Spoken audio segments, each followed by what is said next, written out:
തന്ത്രി എന്ന് പറയുമ്പോൾ അത് ശബരിമലയുമായി ഏറ്റവും കൂടുതൽ കണക്ട് ചെയ്യുന്ന അല്ലെങ്കിൽ ഏറ്റവും കൂടുതൽ അടുപ്പമുള്ള ആളാണ്. അപ്പം അങ്ങനെ ഒരാൾ ഈ ദേവസ്വം ബോർഡ് പോറ്റിക്ക് പാളികൾ കൈമാറുമ്പോൾ തടഞ്ഞില്ല എന്ന് പറയുമ്പോൾ അത് എന്തുകൊണ്ടായിരുന്നു ആ മൗനം? എന്തുകൊണ്ട് അദ്ദേഹം അന്ന് മിണ്ടാതിരുന്നു എന്ന ചോദ്യം കൂടി പ്രസക്തമല്ലേ?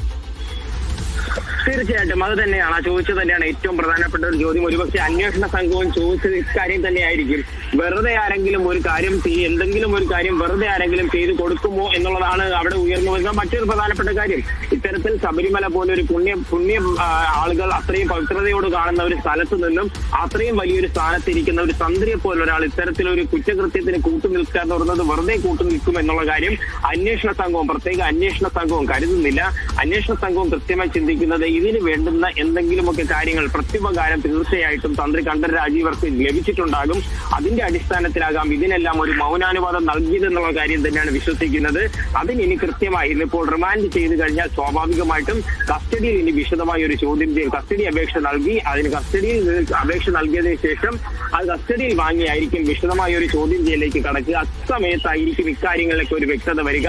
പത്മകുമാറിന്റെ ഭാഗത്ത് നിന്നും നേരത്തെ പറഞ്ഞതുപോലെ തന്നെ ഈ പത്മകുമാർ നേരത്തെ ഈ ദൈവതുല്യനം സൂചിപ്പിച്ചത് ഇത്തരത്തിൽ, അതായത് ഈ തന്ത്രിയെ പോലെ ഒരാളെ ഉദ്ദേശിച്ചിട്ടാണോ അത്തരത്തിലൊരു കണക്ഷൻ ആണോ എന്നുള്ള കാര്യമെല്ലാം ഇനി അന്വേഷണത്തിൽ മാത്രമേ അല്ലെങ്കിൽ പത്മകുമാർ തന്നെ അക്കാര്യം വ്യക്തമാക്കേണ്ടിയിരിക്കുന്നുണ്ട്. പക്ഷേ അപ്രതീക്ഷിതമായി തന്ത്രിയെ കസ്റ്റഡിയിലെടുത്ത് ചോദ്യം ചെയ്യുന്നു, മറുപടി നൽകാൻ കഴിയാതെ വരുന്നു. അതിന് പിന്നാലെ തന്ത്രിയുടെ ഭാഗത്ത് വന്നിട്ടുണ്ടായിരുന്ന ഓരോ ആചാര ലംഘനം സംബന്ധിച്ച കാര്യങ്ങളെല്ലാം കണ്ടെത്തുകയും ഒടുവിൽ അത് അറസ്റ്റ് രേഖപ്പെടുത്തി ഇപ്പോൾ ജഡ്ജിക്ക് മുന്നിൽ ഹാജരാക്കുന്ന ഒരു നടപടി വരെ എത്തി നിൽക്കുകയും ചെയ്യുന്നുണ്ട്. ഇതിന് എന്തിനു വേണ്ടി ഇത് ചെയ്തു, അതായത് എന്താണ് തന്ത്രിക്ക് ഇതിൽ നിന്ന് ലഭിച്ച കാര്യം, താൻ സംരക്ഷിക്കേണ്ട ഒരു സ്വത്ത് കട്ടെടുക്കാൻ അനുവാദം നൽകിയതിലൂടെ എന്താണ് തനിക്ക് അതിൽ നിന്ന് ലഭിച്ച നേട്ടം എന്നുള്ളതാണ് ഇതിൽ നിന്ന് പ്രധാനമായിട്ടും കണ്ടെത്തേണ്ടത് എന്നുള്ളതാണ്.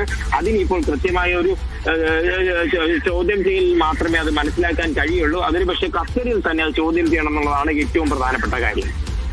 ഈ തന്ത്രിയെ കുടുക്കുന്നതിൽ അല്ലെ തന്ത്രിയെ കുടുക്കിയതിൽ അത് പ്രധാനപ്പെട്ട ഒരു കാര്യം എന്ന് പറയുന്നത് പത്മകുമാറിന്റെ മൊഴി തന്നെയാണ്. ആദ്യഘട്ടത്തിൽ തന്ത്രിയെ ചോദ്യം ചെയ്തപ്പോൾ അദ്ദേഹം പറഞ്ഞത് പോറ്റിയുമായി തനിക്ക് ബന്ധമില്ല, അദ്ദേഹവുമായി അടുപ്പമൊന്നുമില്ല എന്നായിരുന്നു. അതിനുശേഷം 2 തവണ ചോദ്യം ചെയ്യലിന് ഹാജരാക്കണമെന്ന് ആവശ്യപ്പെട്ട് അന്വേഷണ സംഘം സമീപിക്കുന്നു, അദ്ദേഹം ഹാജരാകുന്നില്ല. പിന്നീടാണ് അപ്രതീക്ഷിതമായി ഒരു ചോദ്യം ചെയ്യൽ ഉണ്ടാകുന്നതും അറസ്റ്റിലേക്ക് കടക്കുന്നത് ഉൾപ്പെടെയുള്ള കാര്യങ്ങൾ. ഒരുപക്ഷെ ഈ മൊഴി തന്നെയല്ലേ തന്ത്രിയെ സംബന്ധിച്ചിടത്തോളം അതോടൊപ്പം തന്നെ മറ്റൊരു പ്രധാനപ്പെട്ട കാര്യം എന്ന് പറയുന്നത് ഈ ശബരിമലയിൽ തന്ത്രി അറിയാതെ ഒരു കാര്യവും സംഭവിക്കില്ല എന്ന വ്യക്തമായ വിലയിരുത്തൽ ധാരണ അത് അന്വേഷണ സംഘത്തിന് ഉണ്ടായിരുന്നു. അത് തന്നെയല്ലേ ഇന്നത്തെ നടപടിക്രമങ്ങളിലൂടെ മനസ്സിലാക്കാൻ കഴിയുന്നത്? അത് തന്നെയാണ് ഏറ്റവും പ്രധാനപ്പെട്ട ഒരു കാര്യം. ശബരിമലയെ കുറിച്ച് അറിയുന്ന എല്ലാവർക്കും അറിയാം, അവിടെ ഈ മേൽശാന്തി മറ്റുമൊക്കെ വർഷാവർഷം മാറി വന്നാൽ പോലും താന്ത്രികപരമായ കാര്യങ്ങളെല്ലാം ചെയ്യുന്നതിന് തന്ത്രി കുടുംബവുമായി ബന്ധപ്പെട്ട ആളുകൾ തന്നെ കൃത്യമായുണ്ട്. അവർക്ക് തന്നെയാണ് അതിന്റെ ഒരു ചുമതല നൽകിയിരിക്കുന്നത്. പക്ഷേ ഇവിടെ ഇപ്പോൾ അതിന് ചുമതലപ്പെട്ട ഒരാൾ തന്നെ, അതായത് സ്വന്തം വീട്ടിൽ നിന്നും കത്ത് കൊണ്ടുപോകുന്ന രീതിയിലുള്ള ഒരു കാര്യം ഈ തന്ത്രി കണ്ഠരര് രാജീവർ ചെയ്തു എന്നുള്ളത് ഒരു കണ്ടെത്തലാണ് നടത്തിയിരിക്കുന്നത്. അത്തരത്തിലൊരു കട്ട് കൊണ്ടുപോകാൻ അവസരമൊരുക്കുക മാത്രമല്ല, അതെല്ലാം കണ്ണടച്ച് ഒരു ക്രിമിനൽ കോൺസ്പിറസി നടത്തി എന്നുള്ളതാണ്. കുറ്റകരമായ ഒരു ഗൂഢാലോചന അവിടെ നടത്തി എന്നുള്ളൊരു കാര്യം തന്നെയാണ് ഇപ്പോൾ അന്വേഷണ സംഘം എന്തായാലും അതിൽ കണ്ടെത്തുകയും ചെയ്തിരിക്കുന്നത് എന്നുള്ളതാണ് ഏറ്റവും പ്രധാനപ്പെട്ട ഒരു കാര്യം. നേരത്തെ സൂചിപ്പിച്ചതുപോലെ തന്നെ കാര്യം ഒരു തന്ത്രിയാണ് ഒരു ശബരിമലയെ സംബന്ധിച്ചിടത്തോളം ഏറ്റവും പ്രധാനപ്പെട്ട അവിടുത്തെ താന്ത്രികപരമായ കാര്യങ്ങൾ. അവിടെ എന്തെങ്കിലും ആചാര ലംഘനങ്ങൾ ഉണ്ടായിക്കഴിഞ്ഞാൽ അതിന്റെ പരിഹാരക്രിയകൾ ഉൾപ്പെടെയുള്ള കാര്യങ്ങൾ അതിന് നിർദ്ദേശിക്കേണ്ടത്, അതിന്റെ കാര്യങ്ങൾ അല്ലെങ്കിൽ അവിടെ എന്ത് കാര്യങ്ങൾ ചെയ്താലും അവിടെ ഒരു ചെറിയ മാറ്റം വരുത്തിയാൽ പോലും അത് ദേവന്റെ അനുജ്ഞ വാങ്ങി ചെയ്യേണ്ടുന്ന ചുമതലയുള്ളതെല്ലാം തന്നെ ആ ഒരു തന്ത്രിക്കാണ്, അല്ലെങ്കിൽ തന്ത്രി കുടുംബവുമായി ബന്ധപ്പെട്ട ആളുകളാണ്. ആ ബന്ധപ്പെട്ട ആളുകൾ തന്നെ ഇത്തരത്തിന്റെ അതിന് ഏറ്റവും ചുമതലക്കാരനായിട്ടിരുന്ന ആൾ തന്നെ ഇതിനെല്ലാം കൂട്ടുനിന്നു എന്ന് പറയുന്നതാണ് ഏറ്റവും പ്രധാനപ്പെട്ട ഒരു കാര്യമെന്ന് പറയുന്നത്. അത് തന്നെയാണ് ഇപ്പോൾ തന്ത്രി കൊടുക്കുകയും ചെയ്തിരിക്കുന്നത്. പലതവണ ഇത്തരത്തിൽ ചോദ്യം ചെയ്യലിനെ വിളിപ്പിക്കുന്ന സമയത്തൊക്കെ ഒഴിഞ്ഞു മാറി ഒരുപക്ഷെ ഇനി വീട്ടിൽ ചെന്ന ഒരു അറസ്റ്റിലേക്ക് കടക്കുമെന്നുള്ള ഒരു ഘട്ടം സ്വാഭാവികമായും തന്ത്രിക്ക് മനസ്സിലാക്കിയിട്ടുണ്ടാകാം. അതുകൊണ്ട് തന്നെയായിരിക്കും ഈ ചോദ്യം ചെയ്യലിന് ഹാജരാകുന്നു.